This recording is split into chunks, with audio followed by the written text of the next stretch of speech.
Are we looking for some NFL player prop bets and parlay picks for today? I'll be right back.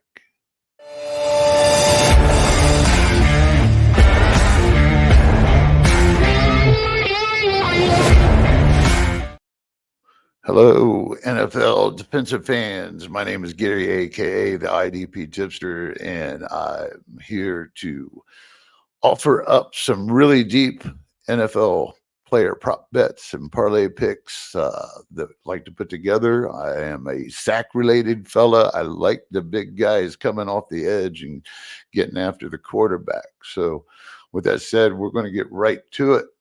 And Kayvon Thibodeaux for the Giants, over a quarter of a sack versus Seattle. Thibodeaux is a guy that actually was kind of turning it on last year. He did have some flash in the pan moments. He ended up the season with 12 sacks. So he actually has kind of had a little bit of a slow start, which week one we can understand because he probably barely played any preseason.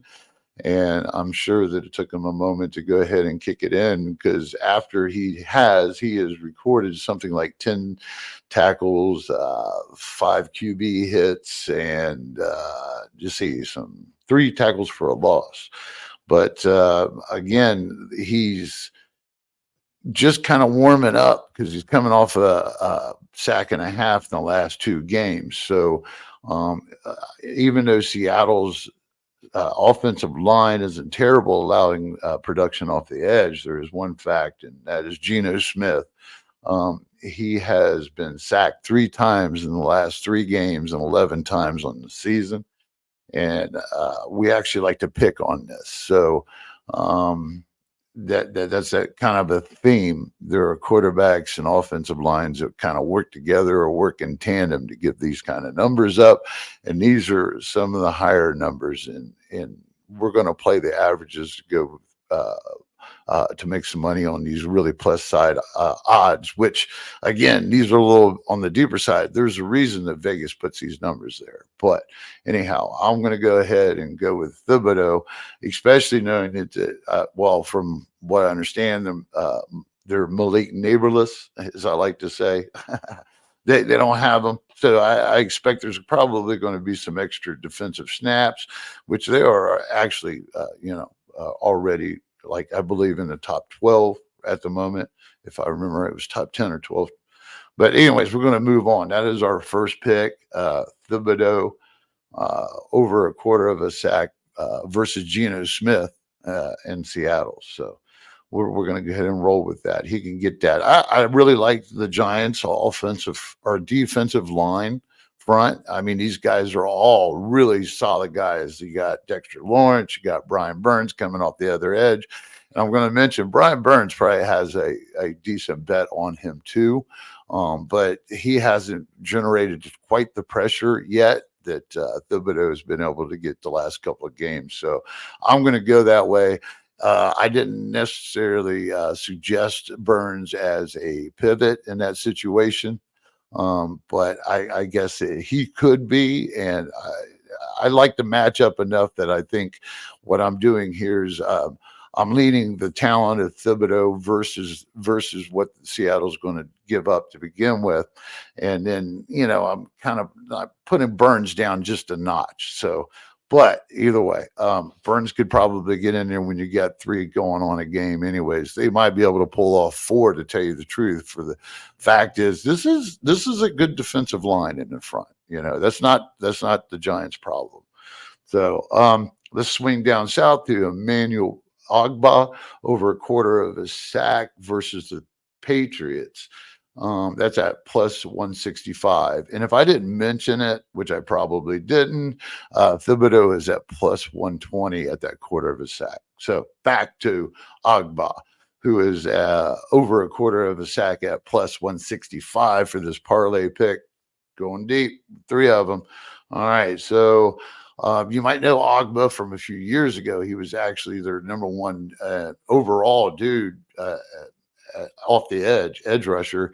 It was back before Andrew Van Winkle broke out, And let's see, Jalen Phillips finally got healthy at spurts. And then they added Bradley Chubb, and that just kind of put him down. He was really solid. He flashed back in the day, and he actually had a lot of appeal to a lot of folks that are fans of defensive football. But again, he got pushed down that depth chart. Well, he's reemerged because of, basically, I see Van Winkle's gone, and Jalen Phillips is hurt. Chubb is hurt. They also lost a guy on the inside with Wilkins going to the Raiders. And then, but you do have a couple of guys that's replaced him pretty well with Calais Campbell and Zach Sieler, which I'll mention here in a second, as a couple of nice pivots here, because the Patriots are just another one of those bad offensive lines. Actually, they're bottom of the rung, ranked 32nd by PFF just last week prior to the game. They're just not very good at protecting it. It's at the same time, you've got Jacoby Brisket, which has always been known to kind of take a sack or two extra that he might not have to. So I believe his numbers. Oh yeah, I started out pretty decent week one for him. They only gave up one sack, or Brisker was only sacked once. But then since then, it's actually gone really uphill for them, so to speak. They were sacked 3 times in week 2, 5 in week 3, and I believe we picked on this matchup last week. I think we hit on this guy that played him, but anyways, they went 6 in week 4. So I believe the talent across the board, they're all healthy. You got Zach Sieler, you got Campbell, 2 highly graded, and 1 interior defensive lineman. One that was an interior defensive lineman had switched back with Campbell going back to the edge as an edge rusher because of their situation. And he's a great pivot too. The reason I didn't really pick on these 2 dudes for these parlay picks is because I wanted to go 3 and be, keep my odds good here. We're going to roll and make some bigger money off this 15 plus 1532, or at least what it was. I'm sure that these lines have adjusted, but anyhow, Campbell, he was at plus 135, and Zach Sieler was at plus 120. I guess it's really a coin flip between which one you want to go with. It might pay off to do a couple combinations of his parlay pick and do a round robin or something on them, or all the way down the board. But either way, I mean, the interior of the Patriots is like, I believe, number 1 in allowing overall production to begin with. And Zach Sieler, he actually is a guy coming off his own great year last year when he was called upon. I believe he actually played a little bit more on the edge, on the interior, next to when they had Wilkins. So he had a little bit of an advantage. But for an interior guy, he's slow and steady, but he is very much capable of getting in there and getting after Brisker. And Campbell, again, he's the one that's kind of red hot on the opposite side. So, but Ogbah is an over. I mean, there's raving about the guy. He's capable and he's getting after it. Actually looked like he slimmed down a little bit to me. But anyway, so we're just going to bounce right on, because that was the second part of that pick for me. For the parlay was Ogbah over a quarter of a sack at plus 165. All right. Now we're going to go with a oldie but a goodie. Preston Smith just will not fade away in Green Bay, will he? I mean, we've been waiting on Rashan Gary for this is his 6th year. He was coming in, I thought, healthy, and I think there was a lot more expectations. But for right now, Preston Smith has actually been the one when the matchups are perfect. He's there and he delivers. He's had a good season so far, and he's a lot better graded guy than Rashan Gary at the moment. And there's a reason that I'm talking about Gary, is because this matchup is just another. I mean, you just can't avoid, week in and week out. As long as these guys are struggling on offensive lines and the quarterbacks are getting sacked. I mean, these are your prime targets. there's no reason to go chasing Mahomes. Well, maybe a little bit more than what it used to be, but you didn't really want to chase Mahomes down for sacks, especially when you was looking for some deeper bets and shit. And plus other, Lamar Jackson you could get away with, but there are certain quarterbacks that do and do not, and have a career history of giving up or not giving up sacks. So kind of follow that trail, and it usually follows the bad offensive lines to begin with. But some guys are just magnets. Anyhow, so we're going to revert to them going up against the Rams and Stafford, which Stafford's a little older. He's been sacked 11 times in total, 3 times in the last 3 games. So 13 times altogether. Apologies, but the last 3 games he's been sacked 11 times.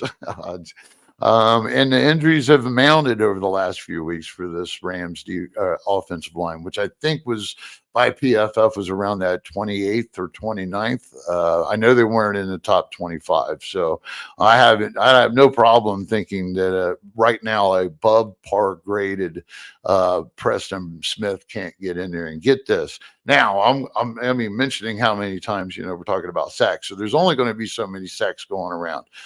You got a good guy inside with the interior defensive line of Kenny Clark, but he's also a guy that has also kind of faded a little bit and been more of a solid role NFL player for them. He's an all-pro type dude. I don't know if he'll make the Hall of Fame, but he's up there as a Pro Bowler for sure. And he's been there for a long time anchoring that interior defensive line. Got another guy that's broke out a little bit on the interior defensive line next to him. Playing defensive tackle, and I think his name was Watt, and he's Wyatt Watt, whichever. But I think he's banged up right now. He might not even be playing this week. So if not, he would actually probably be the preferred pick too, and I bet it would be a nice line on it. But I don't know. It sounds like he's kind of banged up. So I'm not adding him into my pivot list here or nothing, because I wasn't confident when I looked at it, and I'm going to stick to my gut. It's kind of what you got to do when you're picking between these parlays that I'm giving out or these options. So anyways, I really like the idea that they're going to be able to go in there, and Gary should be able to also be able to get in there and get him a sack on this situation, especially if Wyatt's gone, because if you divide up that production and Wyatt's the only other interior defensive lineman that really comes up with it, Packers aren't really known for sending their interior or inside linebackers in for some sacks, so they don't need to when they got Gary and Preston playing off. Plus they got Van Ness or something rotating in there, so they got plenty of depth. They don't have to mess around. But if you want to, what I'm going to suggest is go Preston Smith, the better graded player, facing the better matchup at over a quarter of a sack at plus 175. I think that one stuck. It might have went down. I'm not 100% sure when I checked this morning. And then, a really good pivot, if you want to mix some things up, would be a Rashan Gary. He's actually, even by his grades, he's not exactly like lighting the world up on fire. But again, we're going to go and we're going to lean a little bit and put more confidence into the side of the Stafford and the matchup and the offensive line situation and giving up the sacks to begin with. So that all kind of wraps this up for me. And I'm going to go with, let's see, as my preferred week 5 NFL prop bets, Kayvon Thibodeaux, Emmanuel Ogbah, Preston Smith, all of them over a quarter or a half sack. They're going to get a half or a better, actually. And we're going to parlay all that together. At the time, with the odds, a $10 wager would have paid $164, something like that. All right. Well, again, I appreciate you coming, hanging out with me, making these deep plus money bets. All right. On the defensive side of the ball, I love you if you're a defensive degen, because, there's nothing better. There's nothing better than watching a guy make a game-changing play in the backfield. And I just love it. So I hope to see you all again next week. And I hope you all got a bigger bankroll than what you started out today with. See ya. Thank you for watching the IDP Plus YouTube network. If you enjoyed this video, give it a thumbs up and don't forget to subscribe to our channel. Be sure to tap the bell icon to get notified whenever we upload new content.